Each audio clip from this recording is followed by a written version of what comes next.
만복의 근원이 되시는 하나님 감사합니다. 간밤에 저희는 다 졸며 잤지만 하나님은 졸지도 주무시지도 아니하시고 저희를 눈동자와 같이 살펴주셨다가 이른 새벽에 주의 전에 오르게 해주시니 감사합니다.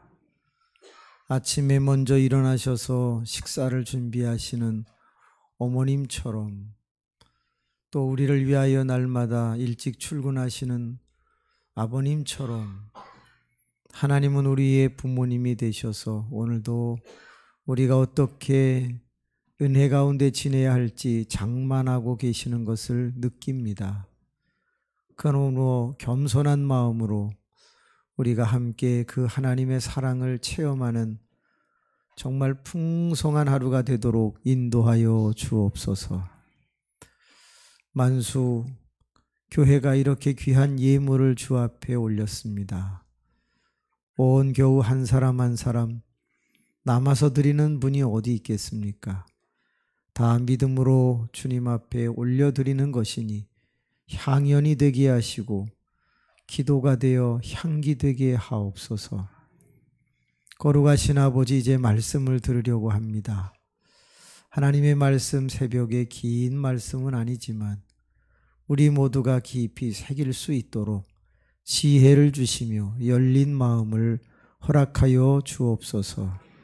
예수님의 이름으로 기도하옵나이다. 아멘.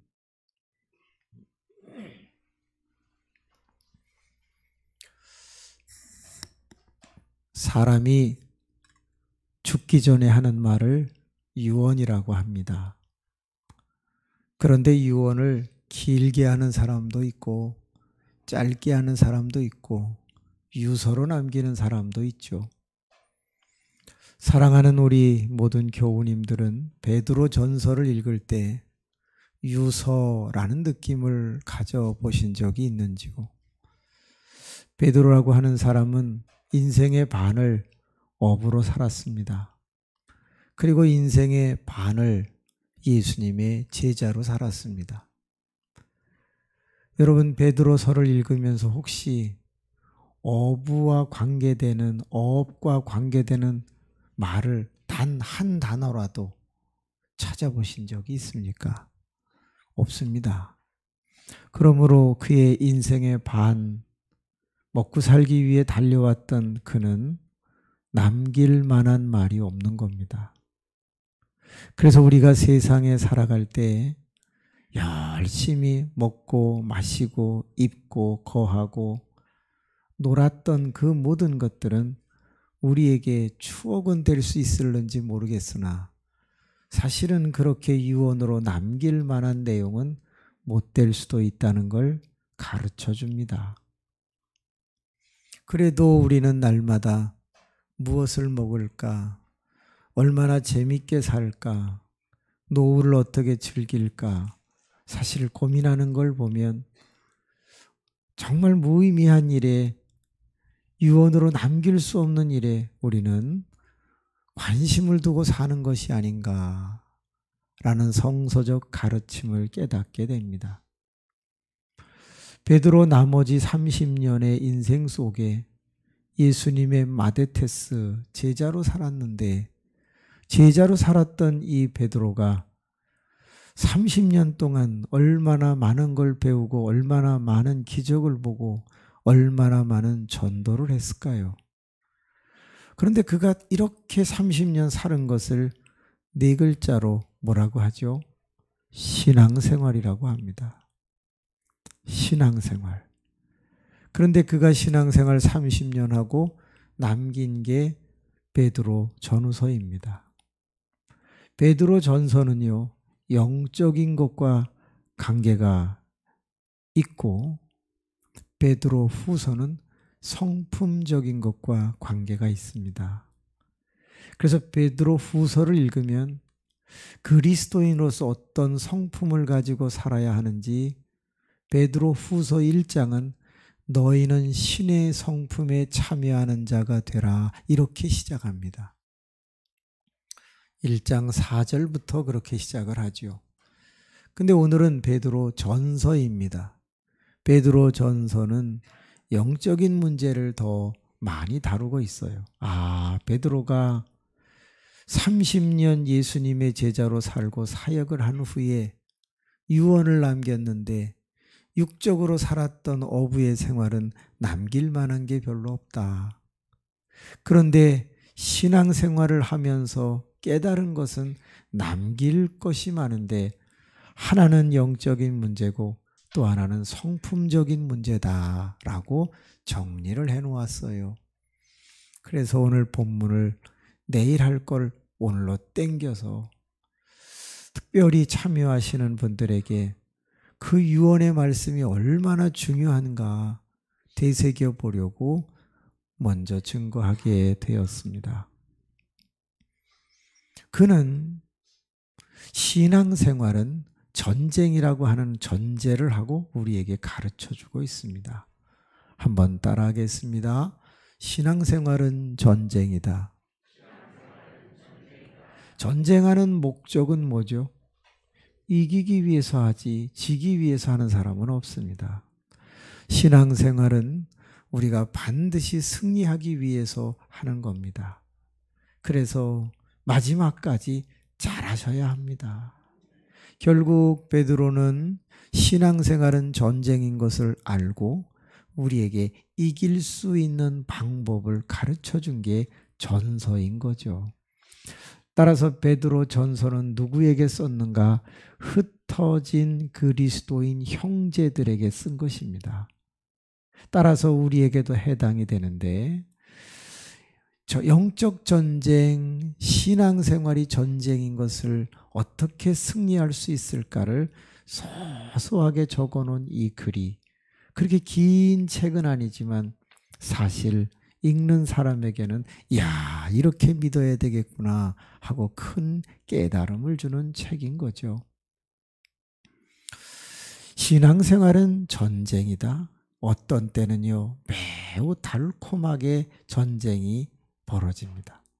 어떤 때는 매우 혹독하게 벌어집니다. 너무 달콤해서 지는 사람이 있고 타협하는 사람이 있고 너무 혹독해서 포기하는 사람도 있죠.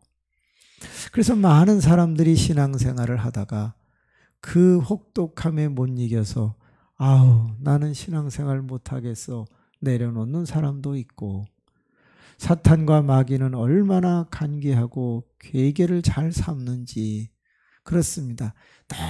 너무 달콤하게 유혹하고 시험을 줘서 다 넘어지고 그 함정 늪에 빠져 헤어나지를 못하는 거죠. 사랑하는 교우 여러분, 충격적인 이야기 한번 해볼까요? 코로나 2년 반에서 3년 사이에 한국교회의 새벽기도 인원은 몇 명이 줄었을 것으로 생각됩니까? 여러분 놀라지 마십시오. 73%가 줄었습니다. 한국이 어떻게 일어났는지 아시나요? 우리들의 조상이 새벽에 가서 기도하고 낮에 막노동하고 농사짓고 고기 잡으면서 한국을 이렇게 번창하게 일으킨 거 한국 교회사 얘기는 다 가르쳐주고 있습니다. 그런데 어제 저녁에 말씀드렸듯이 대기업의 경제연구소 모두가 공이 6군데가 발표를 했는데 위기라고 했습니다.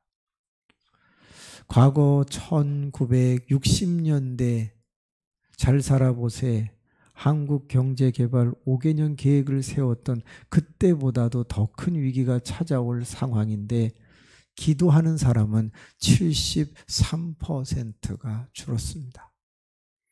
그러면 그분들이 밤에 와서 기도할 것 같습니까? 삶의 현장에서 매달릴 것 같습니까? 아니요. 한 푼이라도 더 생활하기 위해 벌어야 하니까 사실은 영적인 일보다 육적인 일에 뛰어들게 되었을 거예요. 이 자리에 있는 우리는 일당백의 마음으로 사실은 2023년을 살아가야 한다는 겁니다. 칼 바르트라고 하는 사람이 있는데 신학자죠. 저는 그 사람에 대한 신학의 내용은 솔직히 잘 기억나지 않습니다. 학교 다닐 때는 시험 보려고 열심히 외워서 썼는데 지금은 별로 기억나는 게 없습니다. 그러나 그가 행한 삶은 기억하고 있습니다. 그는 유명한 말을 남겼는데 한 손에는 성경을, 한 손에는 신문을 들어야 한다 그랬습니다. 성경은 답이고 신문은 상황, 현실입니다. 지금 우리의 신문은 위기를 말하고 있고 그것에 대한 답, 성경은 놀랍게도 우리에게 베드로 전서를 말해주고 있는 거예요. 따라서 좋은 목회자를 만나야 하고요. 돌아가는 상황과 그거에 대한 답을 제시해 줄 수 있는 안내자, 가이드가 우리에게 필요하다는 걸 늘 기억하고 담임 목사님 위에서 많이 중보기도 해주시는 것은 내 영혼이 사는 지혜라고 말할 수 있을 것입니다. 그렇습니다. 그는 그래서 세계대전이 일어났을 때 그의 나이가 40살이 넘었음에도 불구하고 나라를 지키기 위해 신문을 읽고 성경을 읽으면서 전쟁터에 나가 총을 들었던 사람입니다. 행동하는 그리스도인 말입니다. 자, 그렇다고 하면 영적 전쟁이 이 위기 때에 우리에게 더 혹독하게 때로는 가진 자에게는 달콤하게 다가올지 모르겠는데 어떻게 승리해야 할까라는 거예요. 예수 믿는 거, 교회 다니는 거, 신앙생활하는 거, 이건 영적 전쟁인데 어떻게 이겨서 영원한 나라에 들어갈 수 있을까라는 거예요. 베드로는 결국 유언, 유서를 이렇게 써내려갑니다. 첫째 5절 겸손하라 이렇게 말하고 있습니다. 너무 중요한 말인 거죠. 베드로라고 하는 사람이 인생을 살아보니까 자기가 무척 뭐했다는 걸 느꼈을까요? 내가 교만했구나. 겸손해야 되겠다. 그걸로 끝나는 걸까요? 아니요. 하나님의 능하신 손 안에서 겸손하라. 왜 그는 겸손을 이야기했을까요? 이유는 딱 하나입니다. 은혜 없이는 이길 수 없기 때문이었습니다. 내가 싸워야 할 적은 마귀였고 우는 사자와 같이 두루다니며 삼킬 자를 찾는데 이 마귀가 나보다 강하기 때문에 그를 이기려면 누군가의 도움을 받아야 되는데 하나님의 도움을 받기 위해서는 겸손할 수밖에 없다는 거예요. 왜? 5절 시작. 젊은 자들아 이와 같이 장로들에게 순종하고 다 서로 겸손으로 허리를 동이라. 하나님은 교만한 자를 대적하시되 겸손한 자들에게는 은혜를 주시느니라. 겸손한 자들에게는 은혜를 주시느니라. 마귀와 싸울 때 이길 힘을 누가 주신다? 하나님이 주신다고 베드로는 깨달았던 것입니다. 그래서 은혜 없이는 살 수 없고 은혜 없이는 이길 수 없기 때문에 겸손합시다. 내가 살아보니까 내가 교만할 때마다 졌습니다. 그런데 겸손할 때마다 이길 수 있었습니다. 하나님의 도우심이었습니다. 그렇게 유서를 쓰고 있는 것입니다. 겸손이라는 책이 있습니다. 그 책을 읽어보면 첫째도 겸손, 둘째도 겸손, 셋째도 겸손하라. 뭐 그런 내용입니다. 그런데 그 다음이 중요합니다.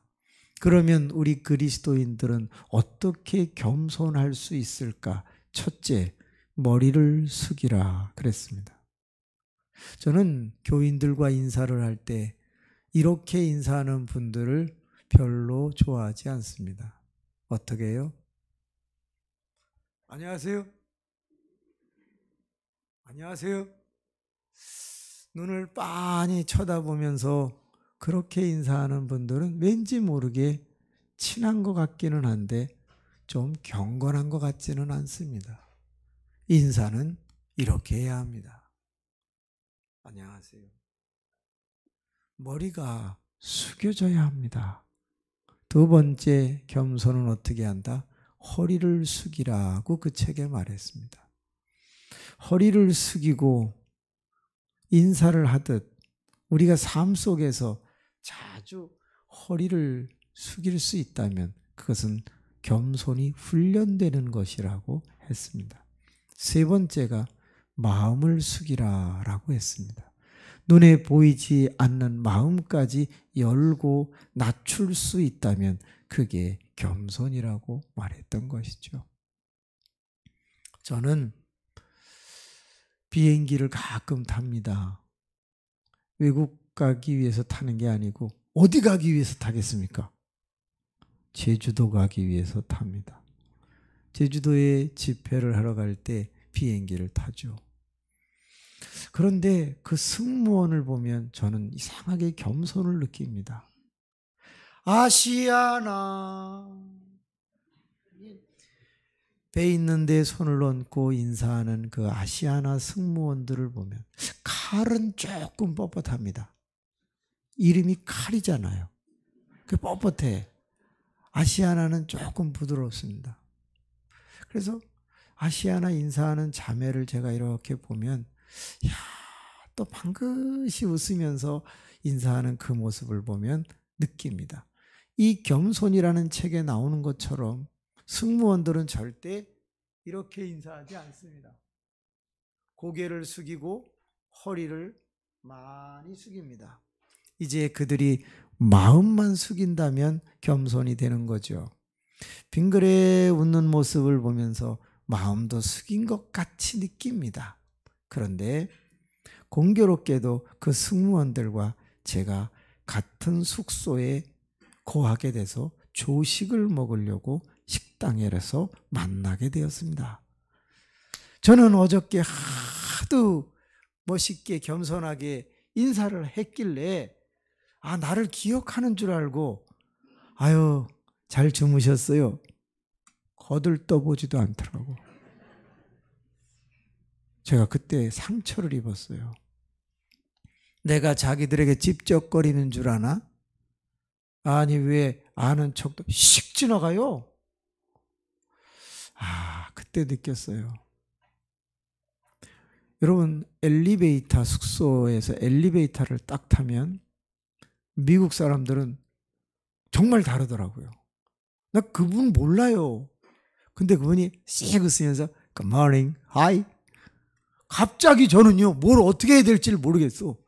그래갖고 예. 그들은 그렇게 하는데 왜 이 승무원들은 그렇게 안 합니까? 그래서 고개를 숙이고 허리를 숙이는 것, 외적인 것도 중요하지만 마음을 열고 숙이는 것은 더 중요한 것이구나. 영적 전쟁에 승리하려면 적을 많이 만들지 마셔야 합니다. 즉 사람을 적으로 만들지 않는 방법 중에 하나는 마음을 숙이는 것입니다. 비굴해지라는 말이 아닙니다. 열린 마음으로 그들을 사랑하라는 것이죠. 겸손은 우리에게 매우 중요한 영적 전쟁의 승리하는 전략이요 자세인 것입니다. 베드로라고 하는 사람은 유서를 계속 써내려갑니다. 그리고 7절에 이렇게 말합니다. 너희 모든 염려를 주께 맡기라. 그가 너희를 돌보심이라고 기록하고 있습니다.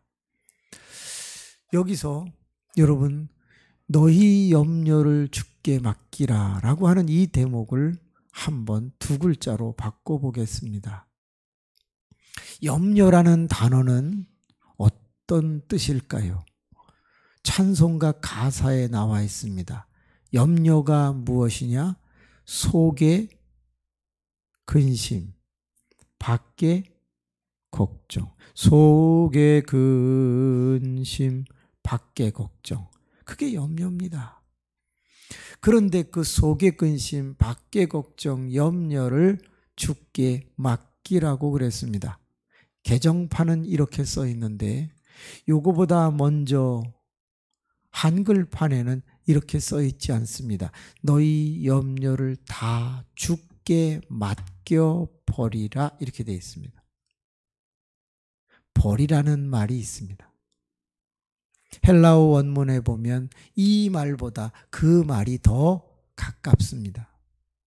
그러면 여러분, 모든 염려는 두 종류가 있다는 겁니다. 하나는 버릴 염려, 또 하나는 맡길 염려가 있다는 것입니다.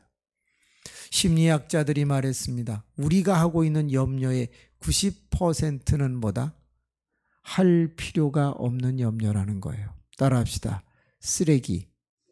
우리가 하고 있는 속의 근심, 밖의 걱정의 90%는 뭐다? 쓰레기다 이거예요. 안 해도 되는데 사서 하고 있다 그 말이죠. 그리고 10%는 우리가 감당할 수 없기 때문에 뭐 하자? 맡기자라는 거예요. 따라합시다. 내가 하는 염려의 90%는 쓰레기다. 10%는 맡기자. 그럼 어떻게 맡기나요? 베드로라고 하는 사람이 신앙생활을 하면서 분명히 이렇게 말했거든요. 염려를 버리자, 염려를 맡기자.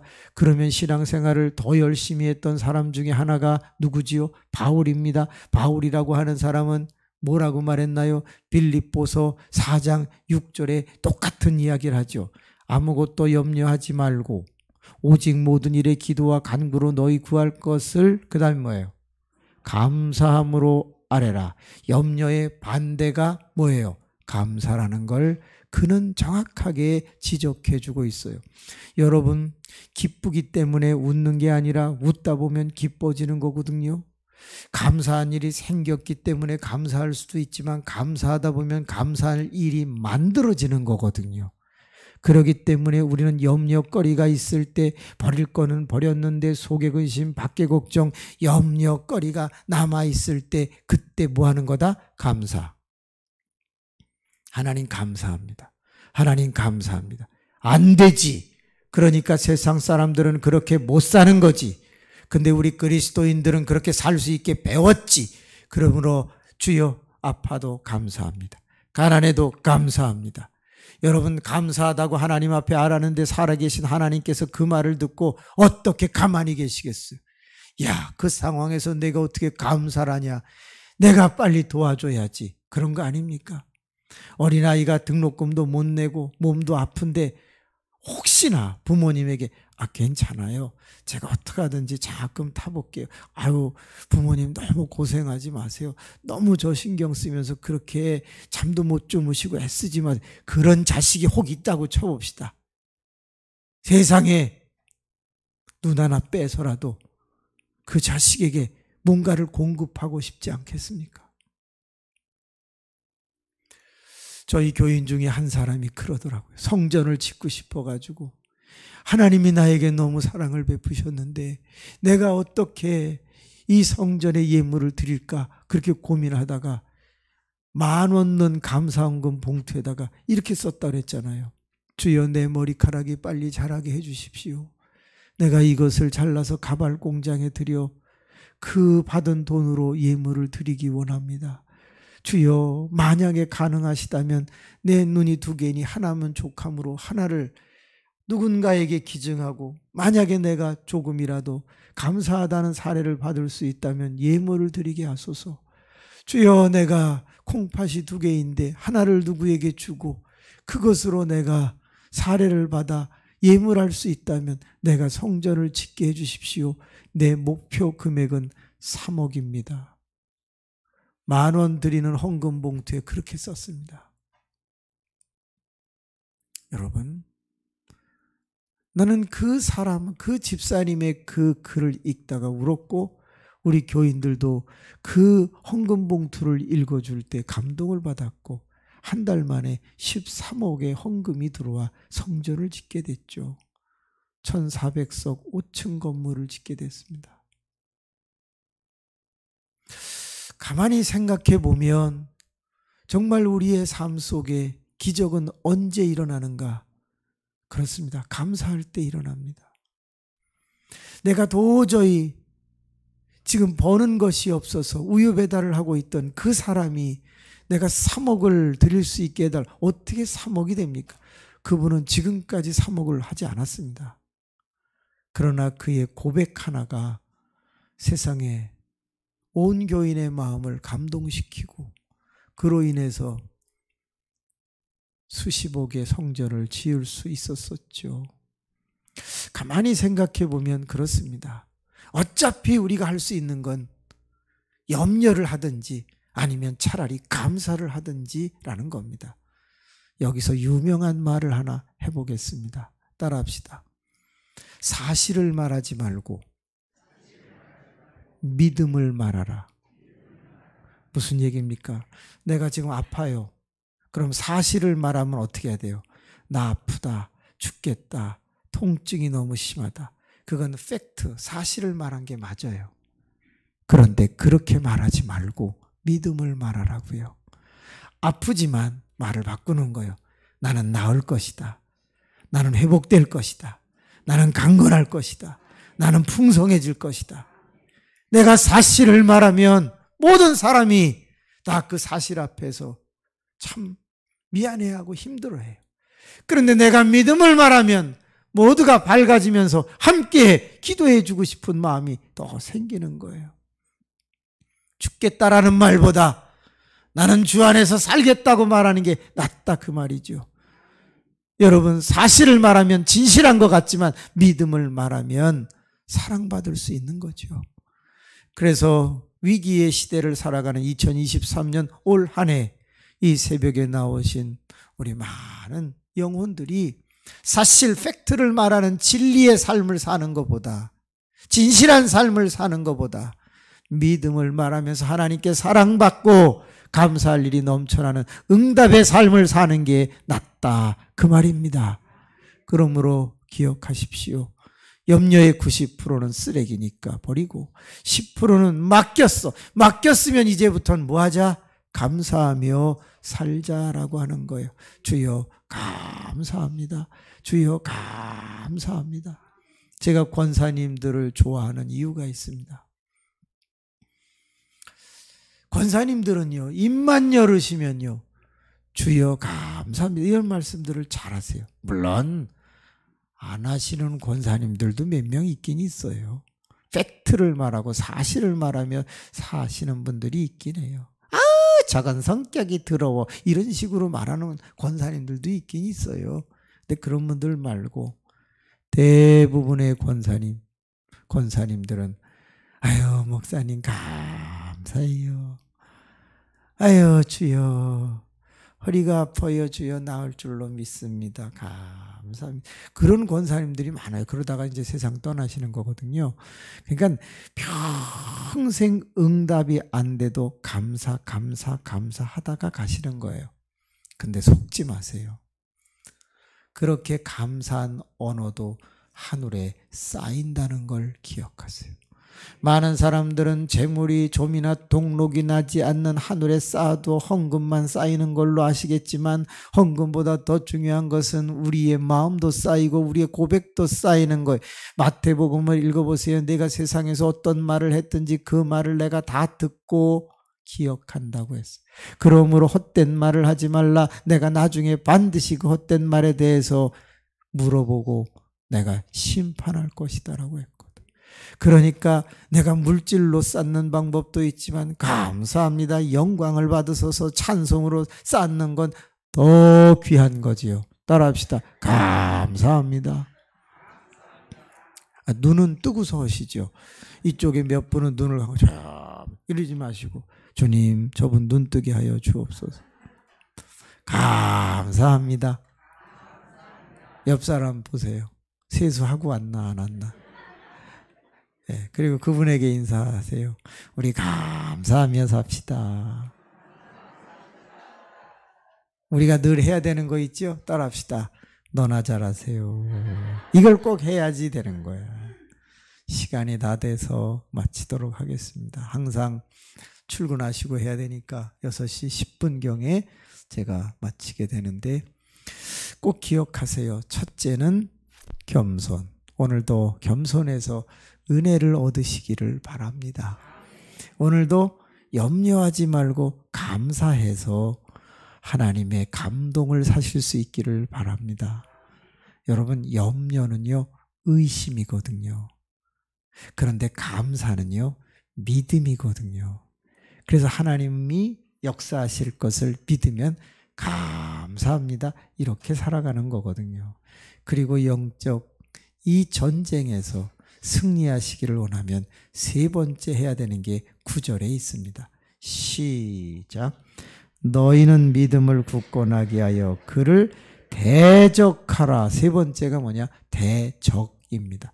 맞서서 싸우는 것입니다. 첫째는 겸손, 두 번째는 감사, 염려하지 않는 것, 믿는 것, 그리고 세 번째는 대적, 적극적으로 맞서서 싸우는 것인데 손을 한번 들어보겠습니다. 기억하실 수도 있고 못하실 수도 있고 배우셨을 수도 있고 처음 들으실 수도 있는데 사탄이 우리에게 공격해오는 전략 6가지가 신약 성경에 나와 있습니다. 그거를 정리하면 첫째, 불신, 절망. 항상 사탄은 우리에게 절망을 주고 그 다음에 그러니까 불신을 주고 절망을 줍니다. 그 다음에 세 번째 교만, 네 번째 태만, 다섯 번째 유혹, 여섯 번째 핍박. 이 6가지가 사탄이 우리에게 넘어지기 위해서 사용하는 전략인데 이 6가지를 대적해서 맞서서 싸우는 것, 그것을 내일 새벽에 아주 구체적으로 배우도록 하겠습니다. 첫째가 뭐라고요? 불신, 자꾸 믿음 떨어지게 만든다는 거예요. 두 번째가 뭐예요? 삶이 해결이 안 되니까 절망하게 만든다는 거예요. 그 다음에는 교만해서 무너지게 만들고, 태만, 게을르게 해서 무너지게 만들고, 그래서도 안 돼? 이게 4가지가 다 안에서 일어나는 거거든요. 그걸 다 이겨내면 바깥에서 옵니다. 그게 유혹입니다. 이유 없이 괴롭히는 걸 핍박이라고 합니다. 그래서 이 6가지가 어떻게 우리의 삶을 흔들어 놓는지 내일 새벽에는 허벌나게 재밌는 이야기, 예화를 드리면서 같이 은혜 받도록 하겠습니다. 내일 안 나오시는 분은 정말 따라합시다. 아쉽다. 기도하겠습니다. 사랑과 은혜가 풍성하시고 자비로우신 아버지 하나님, 만수교회를 성회의 거점으로 마련해 주셔서 감사합니다. 만수교회 교인들은 특혜를 입었습니다. 왜냐하면 익숙한 곳에 오를 수 있기 때문입니다. 하나님이여, 이곳에서 하나님께서 이 위기의 상황 속에 어떻게 승리해야 될지를 오늘도 가르쳐 주시고 내일도 가르쳐 주시니 그 놀라운 메시지, 하나님의 유서, 베드로의 유서, 이것을 가슴에 새기고 우리가 살아갈 수 있도록 인도해 주시옵소서.